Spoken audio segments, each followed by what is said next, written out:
ایک صاحب نے کہا جھوٹ اور غلط بیانی میں کیا فرق ہے؟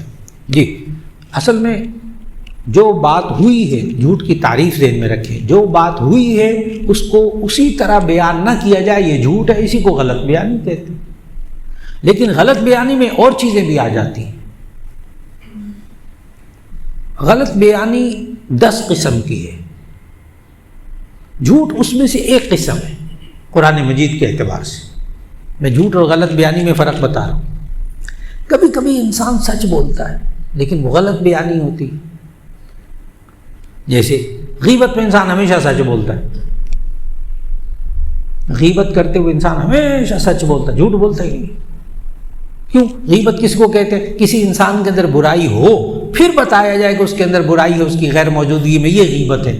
اور اگر وہ برائی نہ ہو نا اس کے اندر، یہ جھوٹ بول رہا ہے نا، تو یہ بھی غیبت نہیں ہے، یہ تہمت ہے۔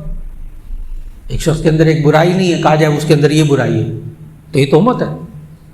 تو میں نے بتایا جھوٹ اور غلط بیانی میں کیا فرق ہے، کہ جھوٹ یہ غلط بیانی کی ہیں 10 قسمیں جو اللہ نے قرآن میں بتائیں۔ جھوٹ، غیبت، تہمت، چغل خوری، تمسخر، 5 ہو گئے۔ نمبر 6 وعدہ خلافی کرنا۔ نمبر 7 یا ایھا الذین آمنوا اوفوا بالعقود، وعدوں کو پورا کرو۔ جھوٹی قسمیں کھانا، حلاف مشاء بنمیم، 8 ہو گئے۔ نمبر 7 ہو گئے۔ نمبر 6 وعدہ خلافی، اور نمبر 7 جھوٹی قسمیں کھانا۔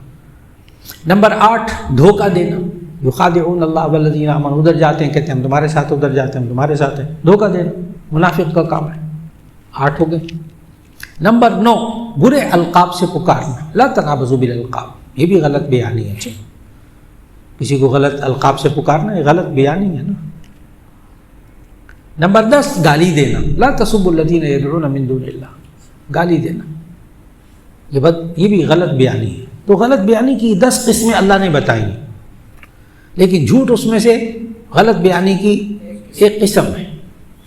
میں نے کہا کبھی کبھی انسان سچ بولتا ہے اور غلط بیانی پہ ہوتا ہے، جیسے کوئی لوگ سچ بولتے ہیں دوسرے کو ذلیل کرنے کے لیے دوسرے کو ذلیل کرنے کے لیے، جیسے یہ نماز ہی نہیں پڑھتا، دوستوں کے سامنے کیا کہتا ہے باپ، دوستوں کے سامنے باپ کہتا ہے یہ نماز نہیں پڑھتا، بات تو سچی ہے نماز نہیں پڑھتا، لیکن وہ نوجوان کیا سوچتا ہے، دیکھو میرے دوستوں کے سامنے مجھے ذلیل کر دیا نا ابا جی نے۔ ہاں اب یہ بری بات ہے، یہ غلط بیانی، طریقہ حق ہونا چاہیے۔